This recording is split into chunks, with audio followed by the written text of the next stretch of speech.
محبوبیت اللہ کی بارگاہ میں کامل ہو جاتی ہے، تو اب وہ بندہ جب اللہ تبارک و تعالیٰ کی بارگاہ میں مقبول و مستجاب ہو جاتا ہے، رب کعبہ اسرائیل کو بلاتا کہتا ہے میرے بندے اسرائیل، میرے فلاں بندے کو دیکھ رہے ہو؟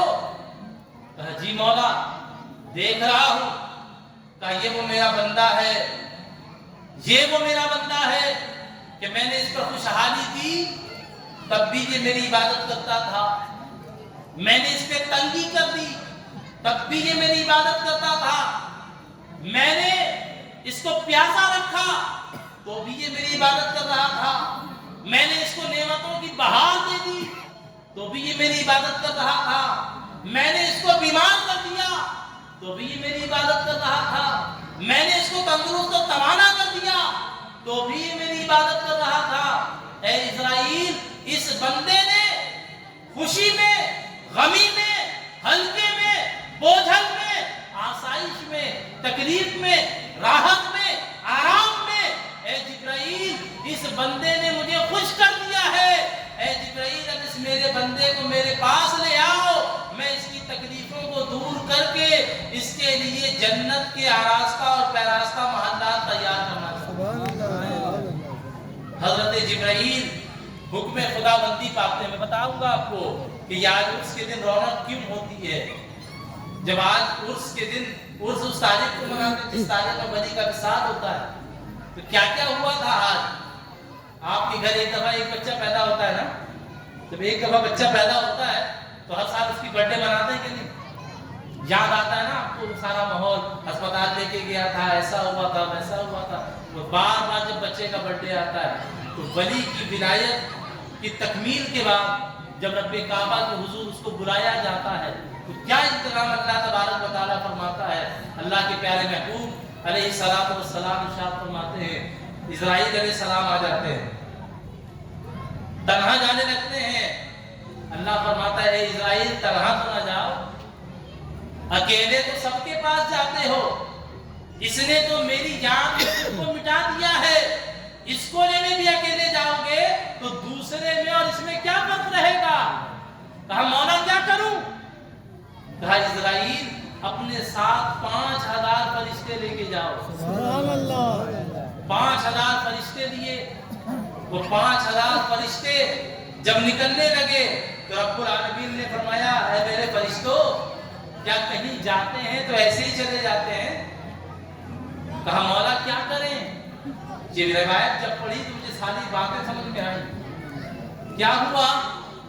کہا جبرائیل اسرائیل یہ فرشتے جب جا رہے ہیں تو یہ ایسے ہی جائیں گے؟ کہا مولا کیسے جائیں؟ کہا جنت میں جاؤ، ہر فرشتہ اپنے ہاتھ میں 20 رنگ کے پھول لے لو، 20 رنگ کے پھول ان کا بناؤ گلدستہ اور لے کر جاؤ اور میرے اس ولی کی روح قبض کر لاؤ۔ اسرائیل آئے، 5000 فرشتے ہاتھوں میں گلدستے لے کر آنے لگے اور اسرائیل علیہ السلام نے کہا اے اللہ کے بندے کیا تو اپنے رب کی رضا پر راضی ہے؟ وہ بندہ جو دنیا میں رب کی رضا پر راضی تھا اب جاتے وقت کیسے انکار کر سکتا ہے؟ وہ کہتا ہے اگر میرا رب مجھے اس دنیا سے بلانے پر راضی ہے تو ہجر کی رات میں رکھے یا صبح وصال میں رکھے، اچھا مولا تیری مرضی تو جس حال میں رکھے، جب تک دنیا میں چاہا دنیا میں رہا، آج تو بلاتا ہے چلو ہم چلنے کے لیے تیار ہیں، اب میں پائے ناز سے اے فرشتوں کی اٹھوں، مر کے پہنچا ہوں یہاں اس دلربا کے پاس، چلو۔ فرشتے کہتے ہیں سبب تو کر جا، اتنی بھی کیا جلدی ہے؟ کہا کیوں نہ جلدی ہو، کیوں نہ جلدی ہو؟ یا عبادی کہہ کے ہم کو شاہ نے اپنا بندہ کر لیا کہ تجھ کو کیا؟ قل یا عبادی الذین اسرفوا، بے ایمان والوں کیوں میرے بندے ہیں، اللہ نے ہمیں اپنا بندہ کہا ہے تو ہم جائیں بھی نہ اس کی طرف، دلچسپی میں نہ رکھیں، جانا ہے۔ وہ کہنے لگے صبر کر۔ اسرائیل اس کے سر پہ ہاتھ رکھتے ہیں جیسے ہم اپنے والد کے ہاتھ کبھی سر کو سہلاتے ہیں دبانے کی غرض سے، بچے کے سر کو سہلاتے ہیں، اسرائیل علیہ السلام اس کے سر پہ ہاتھ رکھتے ہیں، اس کی آنکھوں کے سامنے منظر ہی عجیب ہوتا ہے، جنت مکمل اپنے حسن و جمال کے سامنے اس کے سامنے کھڑی ہوتی ہے. سبحان اللہ. جنت کی حوریں اچھل کود رہی ہوتی ہیں اور کہتی ہیں اے مرد صالح، اے عبد صالح، تو کب آئے گا ہم پہ؟ رب کعبہ نے ہمیں تیرے لیے پیدا کیا، یہ جنت ہم نے تیرے لیے آراستہ و پیراستہ کر دی ہے. آج سنا ہے کہ تو ادھر کا راہی ہونے والا ہے، یہاں آنے والا ہے. آ جا، ہم تیرے مشتاق ہیں. اب ادھر وہ بندہ مومن اپنی آنکھوں سے وہ جنموں کو دیکھتا ہے، اس کی روح بھی بے قرار ہوتی ہے. حضرت اسرائیل علیہ السلام فرماتے ہیں اے میرے بندے، اللہ کے بندے، اللہ کی رضا کے لیے بڑا بے قرار ہے، کیا تو راضی ہے کہ تو اپنے رب کی طرف جائے گا؟ وہ کہتا ہاں میں راضی ہوں، میں اپنے رب کی طرف جانا چاہتا ہوں. اچانک اللہ تبارک و تعالیٰ کے وہ انوار و تجلیات کی بارشیں جو دنیا میں اس کے چہرے پر ہو چکی تھی ان میں کئی لاکھ اضافہ کر دیا جاتا ہے اور اچانک اس کے چہرے پر ایک نور کی چمک پھیلتی ہے اور اس کی روح قفس انصری سے پرواز کر جاتی ہے. وہ لوگ جنہوں نے کسی ولی کے قرب میں ان کے موت کے وقت برہمہ گزارا ہو، جنہوں نے کسی ولی کی روح قبض ہوتے ہوئے اپنے آنکھوں سے دیکھا ہو، اگر ولی کو نہ دیکھا ہو، کسی نے محبت سے اپنے باپ کو اس وقت دیکھا ہو، کسی محبت سے اپنی ماں کو دیکھا ہو، تو وہ نور کے لمحے ایمان والے ہونے کی بنیاد پر ان کو بھی حاصل ہوتے ہیں. جب روح پرواز کر جاتی ہے، فرشتے ہاتھ باندھ کر کھڑے ہو جاتے ہیں، گھر والے آ جاتے ہیں، بین شروع ہوتا ہے، نالا شروع ہوتا ہے، وہ اشارتاً لوگوں کو روکتے ہیں، سب کو سمجھاتے ہیں، لیکن فرشتوں کی آواز انسان نہیں سن سکتا. وہاں موجود ہوتے ہیں، پھر لوگ آتے ہیں، کپڑا اتار دیتے ہیں، کفن پہناتے ہیں. ابھی لوگ اس کا کپڑا دنیا کا اتار کر دوسرا لنگی پہنانا چاہتے ہیں جس میں غسل دیا جائے گا. فرشتے اس کو کھینچ دیتے ہیں اور اس کو جنت کے لنگی سے تبدیل کر دیتے ہیں. پھر اس کے بعد جو ہی گھر والے اس کو غسل دیتے ہیں، ظاہراً ایسا لگتا ہے کہ اس اللہ والے کو گھر والے غسل دے رہے ہیں، گھر والے کفن پہنا رہے ہیں، گھر والے سرما لگا رہے ہیں، گھر والے عطر لگا رہے ہیں، لیکن یہ سارا کام اللہ تبارک و تعالیٰ کے نورانی فرشتے گھر والوں کے اس چیز کو لے کر اس کو جنت میں تبدیل فرما دیتے ہیں. اور پھر اس کے بعد جب اس پر نماز جنازہ کے لیے لوگ جمع ہوتے ہیں، اللہ تبارک و تعالیٰ ملائے اعلیٰ سے فرشتوں کا نزول فرماتا ہے. فرشتے اس عبد صالح کی نماز جنازہ میں شریک ہوتے ہیں اور جب اس کو مٹی کے اندر دفن کر دیا جاتا ہے تو اللہ تبارک و تعالیٰ کی نور کی کرنیں اس کے قبر میں اس کا استقبال کرتی ہیں اور رحمت خدا بندی اس پر برسنا شروع ہوتی ہیں اور کہہ دیا جاتا ہے نم کنومت العروس، سو جا ایسے جیسے دلہن سو جاتی ہے. آج غم نہیں ہے، آج فکر نہیں ہے، آج تردد نہیں ہے، آج تیرے لیے کوئی خوف نہیں ہے. بے خوف ہو کر سو جا، کیونکہ آج تجھ پر اللہ تبارک و تعالیٰ نے اپنے انوار و تجلیات کی بارش فرما دی ہے. جب یہ روایت پڑھی تو سمجھ میں آیا کہ عرس کے دنوں میں اتنا رونق کیوں لگا، عرس کی دنوں میں اتنی بہار کیوں آئی رہتی ہے، عرس پر اتنا میلہ بغیر ڈور ٹو ڈور جا کے دعوت دیے کہاں سے لوگ آ جاتے ہیں. جن کو بولا جائے وہ نہیں آتے، غصے میں ہوتے ہیں، ہمیں ایسے نہیں بولا تو ہمیں ویسے نہیں بولا، وہ نہیں آتے. جس کو نہیں بلایا جائے پتہ نہیں وہ کس کونے سے آ جاتا ہے. تو اللہ تبارک و تعالیٰ جل جلالہ اما نوالہ بتا رہا ہے ومن تبع ہدایا فلا خوف علیہم ولا هم يحزنون. جب تم ہدایت اور اتباع پیروی کر لو گے ہدایت کی تو اللہ تبارک و تعالیٰ جل جلالہ اما نوالہ تم پر ایسا کرم فرما دے گا کہ اللہ تبارک و تعالیٰ تم سے راضی ہو جائے گا.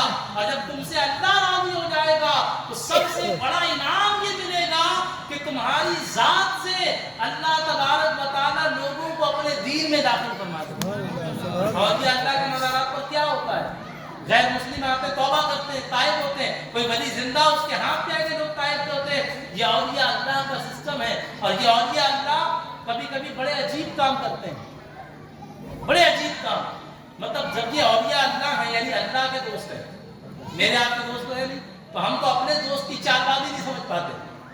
ہمارا دوست ہمارے ساتھ کون سا دایاں ہاتھ کر جاتا ہے، کب سیدھا ہاتھ دکھا دیتا ہے نہیں پتا ہوتا ہے نا. تو اللہ کا دوست ہوتا ہے، اس کی بات کو، اس کے مقام کو کیسے سمجھیں گے؟ اللہ اکبر کبیرہ۔ ایک صاحب مجھے ملے، انہوں نے کہا میں آپ کو بتاؤں تقریباً یہ 1984 کی بات ہے، 84 یا 82 سن انہوں نے بتایا۔ انہوں نے کہا میں حضرت مستان بابا رحمۃ اللہ تعالی علیہ کے پاس آیا اور میں نے کہا میرا دل بڑا چاہتا ہے، رجب کا مہینہ ہے، میں چاہتا ہوں اجمیر شریف جاؤں۔ تو آپ نے فرمایا تو جاؤ، میں نے منع تھوڑی کیا۔ تو کہا نہیں میں جانا تو چاہتا ہوں لیکن میرے پاس انتظام نہیں ہے۔ تو آپ نے فرمایا انتظام نہیں ہے تو پہلے انتظام کرو پھر جانے کی کوشش کرو۔ اس نے کہا مجھے یہ سب نہیں پتا انتظام کیسے ہوگا، کیا ہوگا نہیں ہوگا، لیکن میں اجمیر شریف جانا چاہتا ہوں، میرے پاس کل 250 روپے جمع ہے۔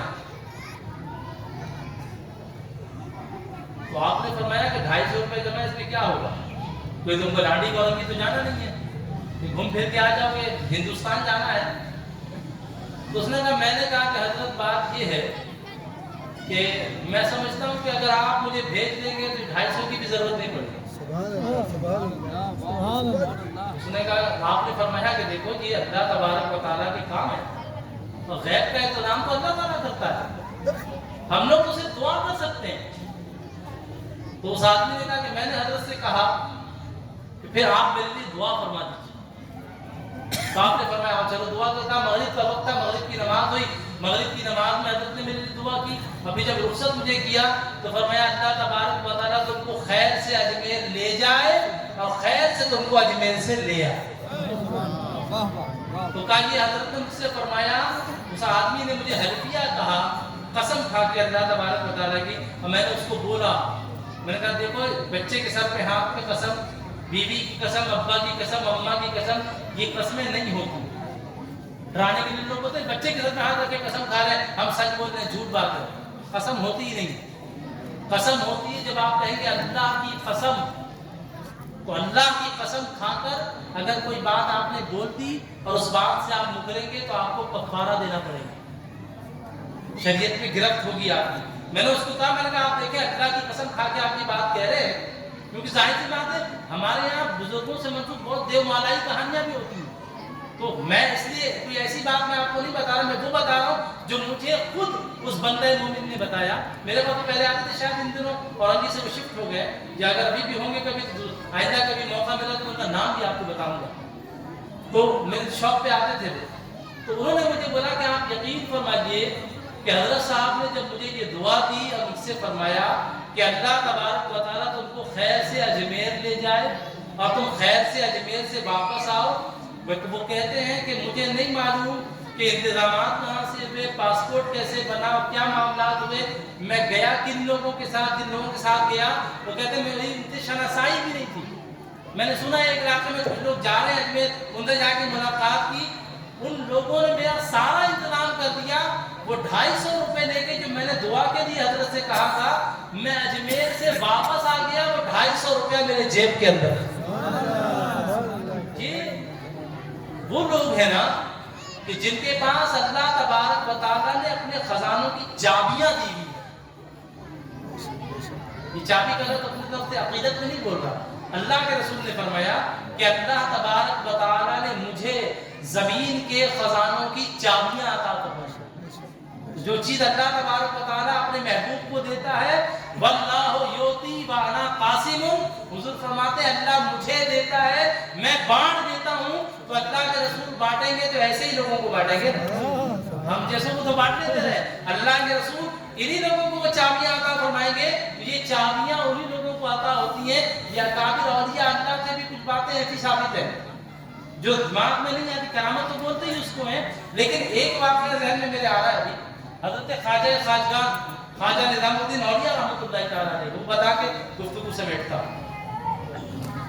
حضرت خواجہ نظام الدین اولیاء رحمۃ اللہ علیہ بہت شدید بیمار ہو گئے، اتنے بیمار ہو گئے کہ مطلب مریدین حکیم لے کر آتے، ڈاکٹر لے کے آتے، اس زمانے کے اعتبار سے جتنے اطباء تھے سب کو لایا گیا، کچھ نہیں ہو سکتا۔ کچھ جو مریدین تھے شجرہ وظیفہ پابندی جو پڑھتے تھے وہ بھی پیر صاحب کو دم کر رہے ہیں کہ شاید حضرت صاحب کو کچھ افاقہ ہو جائے، لیکن افاقہ نہیں ہوا۔ ایک دن حضرت کا ایک مرید آگے عجیب بات کہنے لگا۔ کیا بات کہہ رہا ہے کیونکہ نا حضرت آپ کی طبیعت سے اتنا دن ہو گیا ہے تو طبیعت آپ کی سمجھ لے رہی ہے، میں ایک بات بولوں؟ آپ نے فرمایا بولو۔ وہ کہنے کا فلاں علاقے میں ایک ہندو رہتا ہے۔ اچھا پھر؟ کہ اس ہندو کے اندر نا بڑا اثر موجود ہے، بہت تاثیر ہے اس کے اندر۔ تو آپ نے فرمایا پھر میں کیا کروں؟ تو کہنے کا آپ اتنے بیمار ہیں، مریدین بھی محبت سے کوئی بات کہتے ہیں، اس کو دل میں محبت ہے کہ پیر صاحب بہت بیمار ہے، تو اس نے کہا کہ اگر آپ مناسب سمجھیں اتنے دن سے دوا وہ سب ہو رہا ہے، کوئی فائدہ نہیں ہو رہا، تو کم از کم چل کے اس سے دم کروا دیجیے۔ اب آپ سوچیے خواجہ نظام الدین اولیاء رحمۃ اللہ تعالیٰ علیہ، جن کے پیر و مرشد بابا فرید گنج شکر ہوں، ان کے پیر و مرشد قطب الاقطاب قطب الدین مختار کاکی اور وہ سلطان الہند کے مرید ہوں، ان کو مرید ان کا مشورہ کیا دے رہا ہے کہ حضرت چلیے اس ہندو سے دم کروا دیجیے۔ آپ نے فرمایا تم کو کیا لگتا ہے؟ تو اس نے کہا مجھے لگتا ہے آپ دم کروائیں گے صحیح ہو جائیں گے۔ تو فرمایا چلو تم کو ایسا لگتا ہے کہ میں صحیح ہو جاؤں گا تو چلو دم کروا لیتے۔ آپ تشریف لے گئے، لے جانے کے بعد ہندو کے سامنے بیٹھے، اس نے پوچھا بھائی کیا ہوا؟ کہ ایسی ایسی بات ہے۔ تو ٹھیک ہے دم کر دیتا۔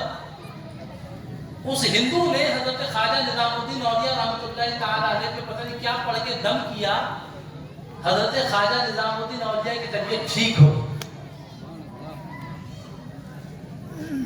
اب وہ مرید بھی پریشان ہوا اور حضرت خواجہ نظام الدین اولیاء رحمۃ اللہ علیہ مسکرا رہے۔ مرید کو اس کی خوشی کے انتہا نہ رہی کہ میں لے کے آیا پیر صاحب، کام ہو گیا میرا، تو پیر صاحب کا علاج میں نے کر دیا۔ تو حضرت خواجہ نظام الدین اولیاء رحمۃ اللہ تعالیٰ علیہ نے فرمایا اب میں جام صحیح ہو گیا ہوں، کہا ہاں جائیے۔